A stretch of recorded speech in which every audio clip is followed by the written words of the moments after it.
Continuing the series' RPG reboot following Assassin's Creed Origins and Odyssey, Assassin's Creed Valhalla whisked players back to 9th century England, an era of sparsely populated forests and farmland, and the odd settlement.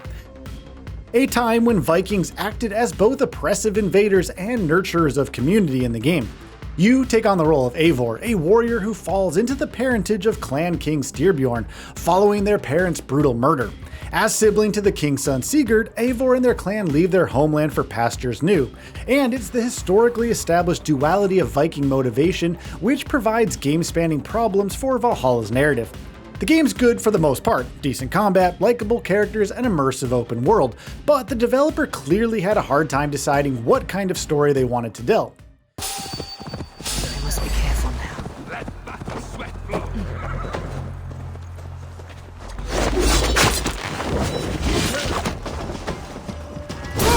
God curse you! No shame in being patient. Curse you! Now, I am no historian, and what I'm about to say is something I just came across when I was searching about the Vikings. There's reportedly debate amongst historians as to just how bloodthirsty Vikings were.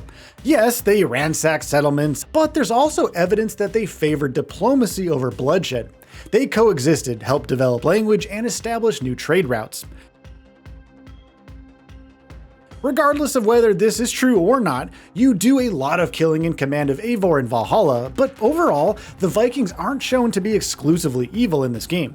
But it's the alleged historical nebulousness which got Assassin's Creed Valhalla off to a bad start, according to some fans at least, with criticism leveling the developers' efforts toward realism before an axe had even been swung.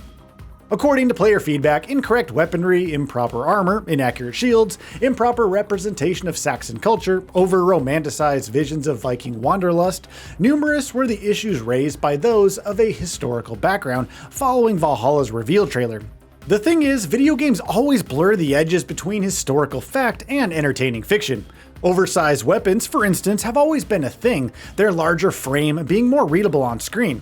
Portraying enemies as hyper-violent brutes to justify your own murderous actions, another obvious commonplace example. There's always going to be a point where developers must put entertainment first, but according to some players, the points at which the developer usurped historical realism for gameplay proved divisive amongst gamers. Cashalor will be ours!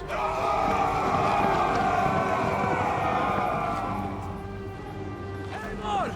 I have your back! I count on you, cousin! Flor, watch your flank! Press on, Eivor! Press on!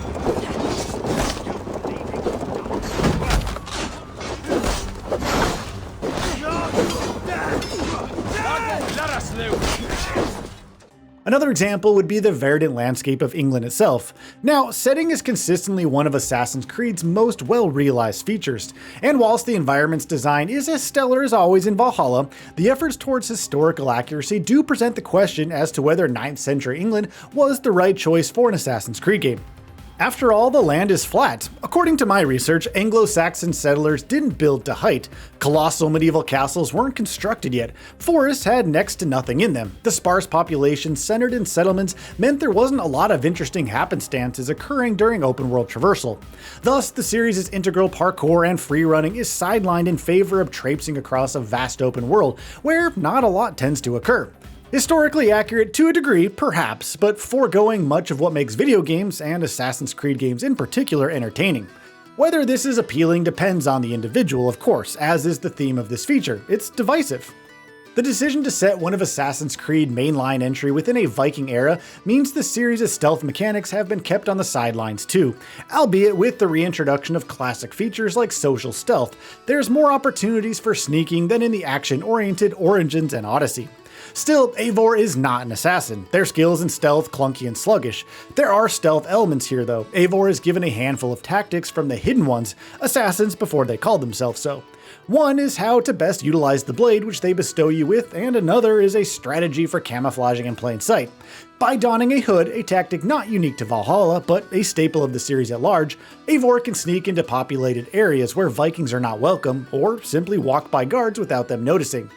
These mechanics don't go far enough to make stealth a viable option to use throughout, and a further problem is that performing stealthy actions don't always work anyway. silently taking down a guard, making zero noise, keeping him out of sight. Sometimes this has no effect on whether the rest of the town spots Eivor or not. Stealth here is another example of the developer getting stuck between two mindsets. They felt they had to reintroduce stealth elements following their notable absence from Valhalla's two predecessors, but they didn't go far enough to make them a great option for gameplay. As interesting as the movement of Vikings across Europe and beyond the Middle Ages was, it hasn't fostered a game which feels like Assassin's Creed. A decent open-world action-adventure, sure, or maybe a great one according to our review back in 2020, but too atypical in a series famed for blending sneaking and parkour.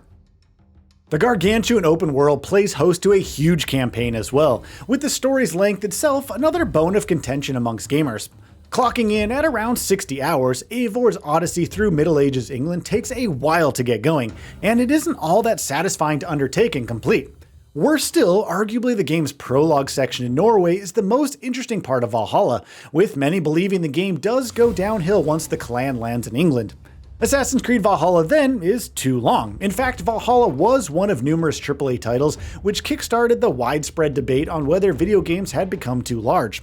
Eivor's story, after a while, just doesn't feel that unique or interesting, and certainly not worth ticking off the best part of 3 days to see to the end. That said, an interesting addition to Valhalla's narrative was its kingdoms, sections of the country divided up by their various kings, leaders, and various noblemen rulers, with Eivor and their clan deciding how best to forge an alliance with the kingdom. Either via force or diplomacy, these kingdoms represent a more thoughtful version of the commonplace structure of acquiring sections of the map, and the choice between hostility and negotiation, mirroring real-life Viking approaches, meant gathering up bits of land for the Viking cause never felt overly grindy or like busy work. There was meaning behind these actions. Side content, however, was overabundant. Much of Valhalla's content away from the main story succumbed to the developer's penchant for copy-pasting. Repetition was rife, and to see all the content through to completion, much like the main campaign, required willpower, which frankly shouldn't even be the case in video games. Collectibles were streamlined compared to Origins and Odyssey, which was a plus to be sure, but you must wonder what the point of it all is if pursuing every activity across the map is a repetitive slog for the sake of acquiring a few bits of gear. In summary, Assassin's Creed Valhalla suffered an identity crisis, which made it divisive amongst fans. Efforts toward realism simultaneously went too far, whilst not going deep enough. It seems as though focus was placed in some areas, while the developer rested on their laurels for others. Valhalla is a great open-world Viking adventure, and surely has a lot of fans, but it fails to be a great Assassin's Creed game. And that brings us to the end of this video. A quick request before we conclude. We upload new videos every single day, and if you like what we're doing, please consider subscribing. It really helps us out. Also, don't forget to enable all notifications by clicking the bell icon so that you can receive daily video updates. Thanks for watching.